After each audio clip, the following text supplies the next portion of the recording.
السلام علیکم ناظرین، ہمارے ساتھ موجود ہیں آغا رضا مہدی مادری صاحب۔ ہم ان سے پوچھنا چاہیں گے کہ مولا کائنات امیر المومنین علی ابن ابی طالب علیہ السلام نے دعا مانگنے کے لیے کون سے طریقے بتائے ہیں؟ بسم اللہ الرحمن الرحیم۔ امیر المومنین حضرت علی ابن ابی طالب علیہ السلام کی ساری زندگی ہمارے لیے نمونہ عمل ہے۔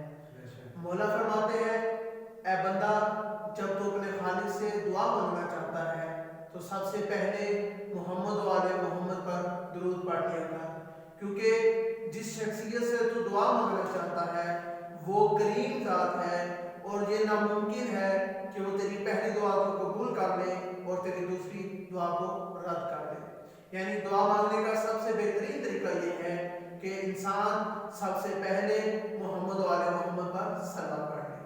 ماشاءاللہ، بہت ہی آسان طریقے سے آغا رضا مہدی مادری صاحب دعا مانگنے کے طریقے بیان فرما رہے تھے۔ خداوند کریم سے دعا ہے کہ ہمیں سیرت معصومین علیہ السلام پر